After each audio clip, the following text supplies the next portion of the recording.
Hello po. Ako po si Topper, 38 years old. May asawa at isang anak. Nangyari po ito noong mga panahong naniniwala pa ako sa kasabihang the family that prays together stays together.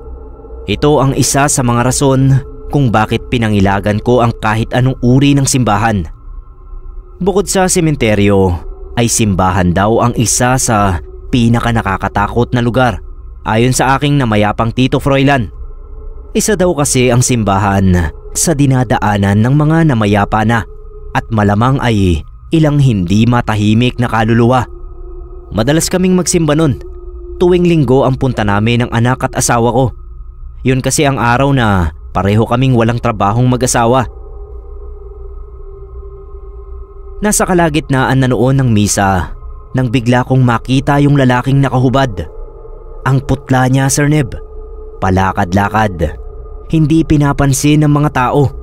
Lumalapit siya sa mga taong taimtim na nananalangin at bumubulong. Sinusundot nito ng daliri ang mga taong ngumanganga para kainin yung ostya. Para bang ginagawang katatawanan ng lalaki ang kabanalan ng simbahan. Nung papatapos na ang misa ay hindi pa rin umaalis sa simbahan yung lalaki. Kaya naman tinanong ko yung asawa ko, pati na rin yung anak ko, kung nakikita ba nila yung lalaking nakahubad. Tinawanan lang ako ng asawa ko. Imposible daw na may makapasok na lalaking nakahubad sa simbahan at hindi pa aalisin. Eskandalo daw itong maituturing. Nung sabihin yon ng asawa ko, ay muli kong hinanap yung lalaki. Pero hindi ko na siya nakita. Papalabas na kami ng simbahan nang makita kong muli yung maputlang lalaki. Para bang inaabangan kami nito. Lumapit yung nakahubad na lalaki sa nooy 8 taong gulang kong anak na babae. Pinapaalis ko yung lalaki dahil nandidiri ako. Pero tumagos lang yung kamay ko. Ngumisi lang sa akin yung lalaki.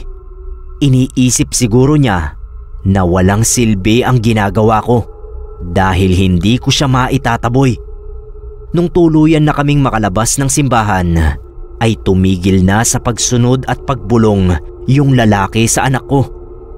Tatanungin ko sana yung anak ko kung ano ang mga binulong sa kanya nung lalaki. Pero naunahan na ako ng anak ko sa pagsasalita. Papa, papatayin mo raw si mama. Pagsasaksakin mo raw siya ng kutsilyo. Ako lang ang nakarinig ng mga salita. Pinauulit ko sa anak ko yung sinabi niya. Pero ang nakakapagtaka, Sir Neb, ay wala raw siyang sinasabing mga ganong salita. At sino raw ba yung lalaking tinutukoy ko?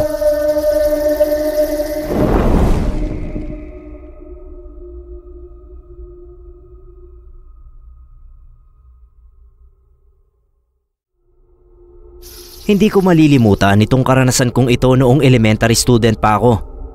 23 na ako ngayon, Sir Neb.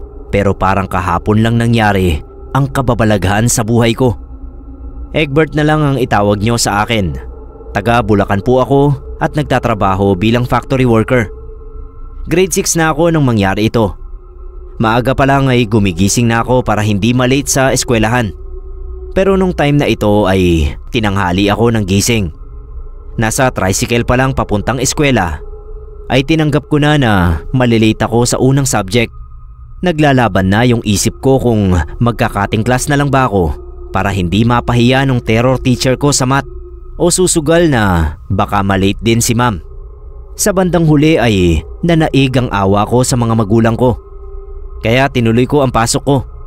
Nung paakyat na ako sa second floor kung saan naroon ang room ko ay nabuhayan ako ng pag-asa. Nakita ko kasi yung teacher ko.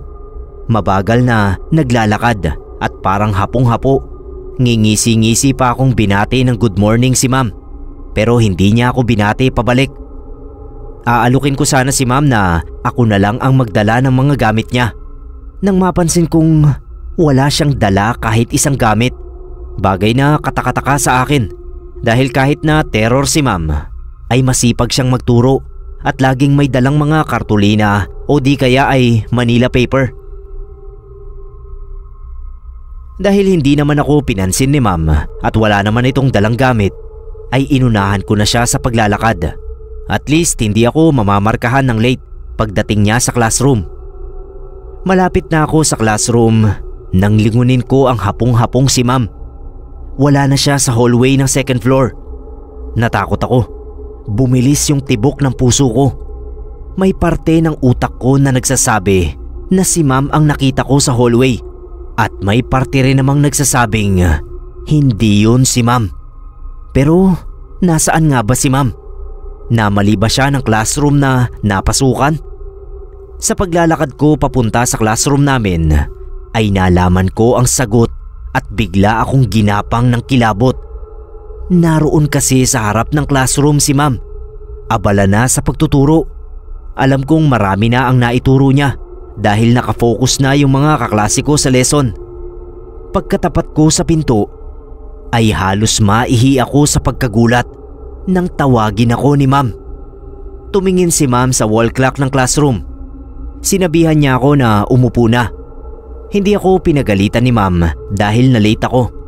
Pinagalitan niya ako dahil hindi ko nasagot yung problem sa blackboard. Pinagtakhan naming magkakaklase ang pangyayaring yon dahil nagagalit talaga si ma'am sa mga estudyanteng nalilate sa klase niya. Bago lumabas ng classroom si ma'am ay may sinabi siya sa akin na talaga namang kinatakot ko. Nakita niya raw kasi ang doppelganger ko sa loob ng classroom. Nakikinig daw sa lesson kaya inakala niyang walang late sa klase niya. Kaya raw hindi niya ako napagalitan dahil kinilabutan siya. Doon ako umamin sa kanya, Sir Neb.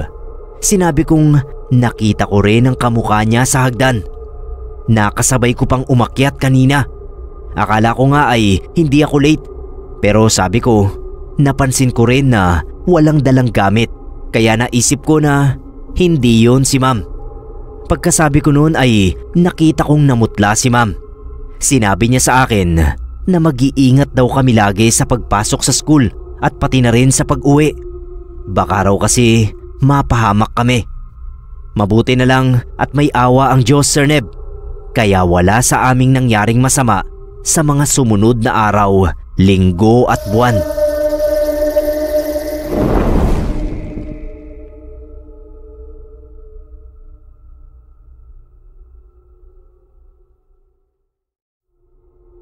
Magandang umaga po sa lahat ng kapasta natin.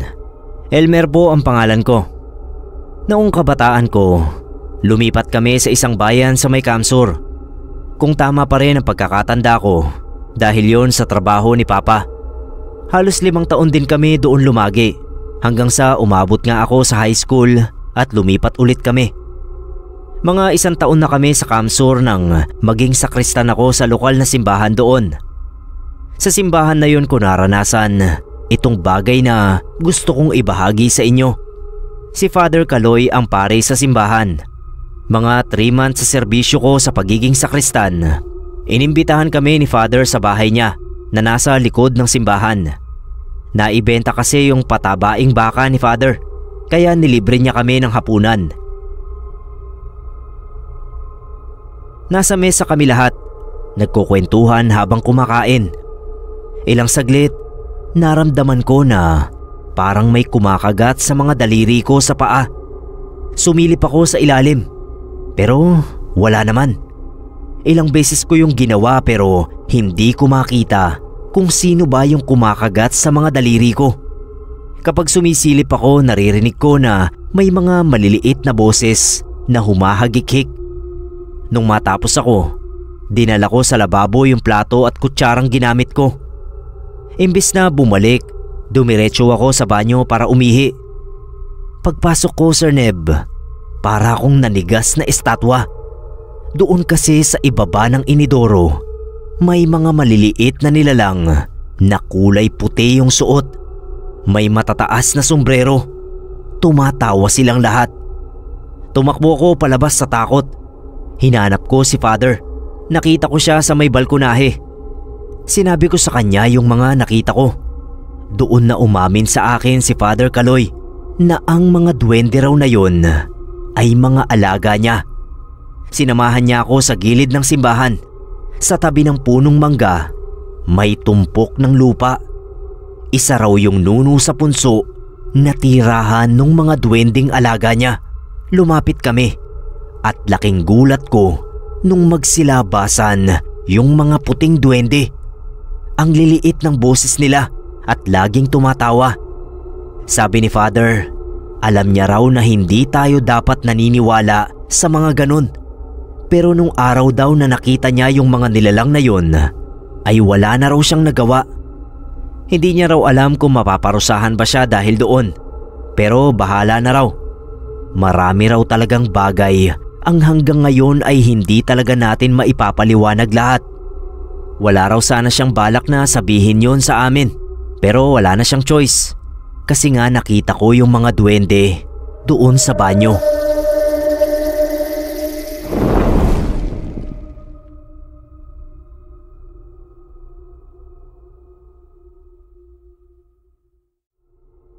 Gusto ko po sanang magpabasa ng totoong karanasan ko sa inyo. Ako nga pala si Alvin ng Rizal. Dati po akong sakristan sa simbahan namin. Pero ngayon ay miyembro na ako ng choir dahil medyo may edad na rin. Akala ko dati kapag malapit ka sa Diyos at sa simbahan ay malayo ka sa mga masasamang espiritu. Pero akala ko lang pala yun, Sir Neb. Kahit pala sa loob ng simbahan ay may mga maligno. Grade 6 ako noon at isang aktibong sakristan. Dalawa kaming nagsisilbi noon sa simbahan. Tapos isang Biyernes ay hindi kami tinanggap ni Father. May bagong apply raw kasing sakristan at hayaan daw muna namin na siya ang magsilbi dahil padalawang silbi yon ni Richard. Yun ngang bagong sakristan. Siya raw ang nagsilbi noong nakaraang linggo na hindi kami nakasilbi. Medyo sumama ang loob namin ng kasama kong si Chris dahil parang naitsapuera kami. Noong pinakilala sa amin ni Father si Richard ay tahimik lang kami. Kinamayan kami ni Richard tapos ay may binulong siya na hindi namin maintindihan. Pero hinayaan lang namin. Hindi kami umalis ni Chris noon. Pinanood namin si Richard sa pagsisilbi. Tapos nagtatawanan kami kapag nagkakamali siya. Kaso maya-maya lang ay hindi na kami natatawa. Paano ba naman ay may nakikita kaming itim na lalaki sa likod ni Richard. Maitim na tao na parang naka-costume ng pang-ati-atihan. Maliit lang, wala pa yatang 5 feet. Pero hindi siya umaalis sa likod ni Richard. Bumubuka yung bibig noon at parang may binubulong kay Richard. Tapos mapapangiti naman itong isa. Akala ko ako lang yung nakakakita noon. Pero bigla akong kinalabit ni Chris at tinanong kung ano raw yung nasa likod ni Richard. Kinabahan na ako noong pagtingin ko uli kay Richard ay nakatingin na sila sa amin noong itim na lalaki at nakangiti. Takbo agad kami ni Chris palabas. Hinintay namin na matapos ang misa para makapagsumbong kay Father. Naabutan namin si Father, nakausap yung isang taga-choir at isang member ng Handmaids of the Lord. Narinig namin ang usapan nila at tungkol din pala doon sa maitim na tao ang sinusumbong noong dalawa kay Father. Nakisali na kami sa usapan at nagsumbong din kami. Sabi ni Father, kakausapin daw niya si Richard para mapaalis yung itim na nilalang. Nung sumunod na linggo, Sir Neb, ay kami uli ni Chris ang nagsilbi. Sabi ni Father, ayaw raw pumayag ni Richard na paalisin yung sinasabi nitong kaibigan. Mabait daw yun dahil nakakapasok naman ng simbahan. Kinukumbinsi raw ito ni Father pero nagalit pa si Richard. Minura si Father bago umalis. Hindi na lang daw magsasakristan si Richard kung paaalisin ang kaibigan niya.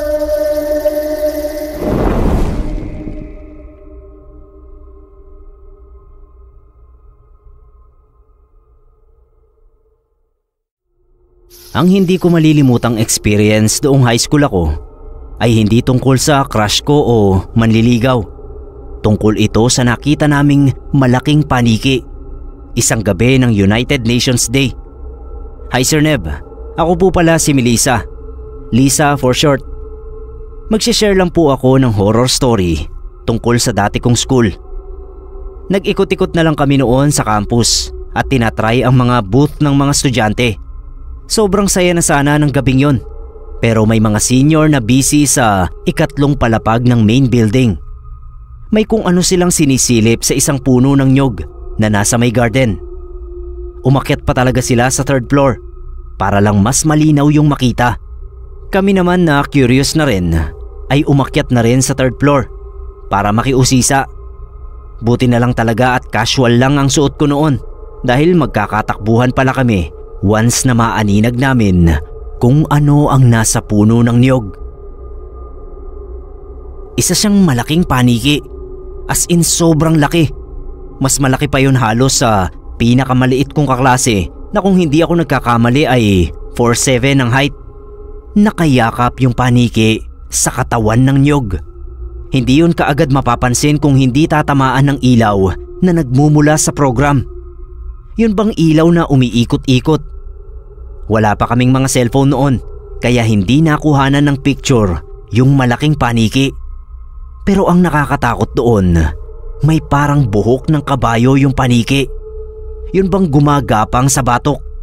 Ganun ang itsura. Tapos noong umikot uli yung ilaw sa program at tinamaan yung paniki, ay lumipad yun palayo. Nagsigawan talaga kami at nagsipagyukuan dahil dumaan pa sa harap namin yun. Sobrang baho at may nagsabi pa na may mahahabang kuko raw yun sa pakpak pero walang mga paa. Sa madaling salita ay putol ang katawan noong paniki. Siguro ay manananggal. Mabuti na lang at maingay ang program kaya hindi gaanong narinig ang sigawan namin. Halos magkandahulog kami sa hagdan sa sobrang pagmamadali. Malay ba namin na makakakita kami ng manananggal sa school? Usap-usapan yon kina Lunesan pero madali ring namatay ang chismis dahil iilan lang kaming nakakita. Pero totoo talaga Sir Neb, kung yung ibang estudyante ay multo ang nakita sa school, kami ay manananggal ang nakita.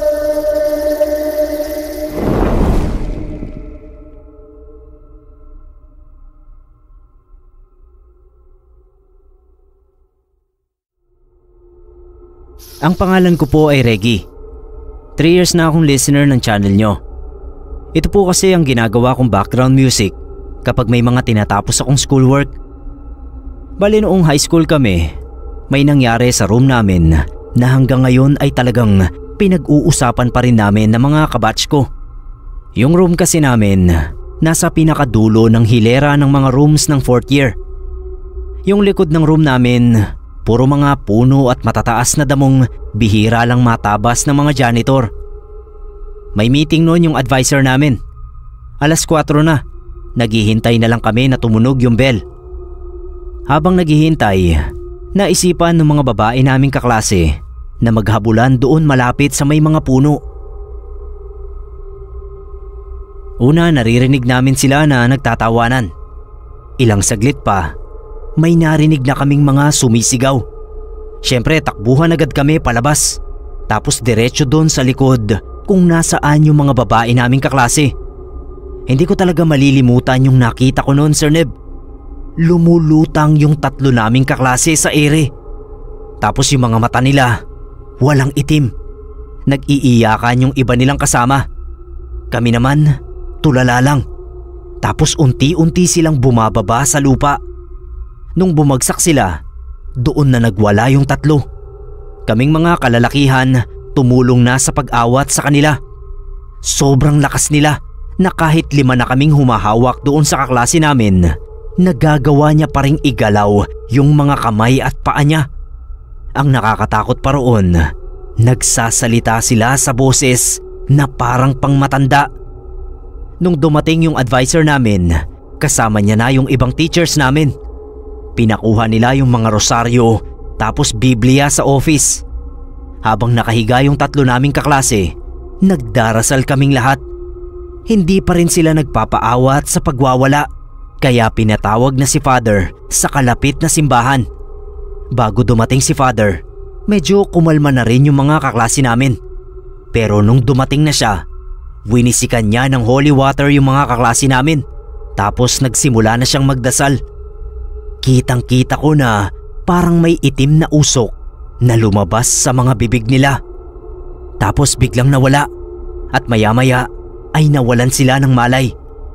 Pinasok sa room yung mga kaklase namin habang hinihintay yung mga magulang nila na dumating. Si Father naman, binles niya yung palibot ng room namin, pati yung kung saan naglaro yung tatlo naming kaklase. Sabi ni Father, may mga masamang spirito daw doon. Mga alagad ng kadiliman na naghihintay lang ng mabibiktima.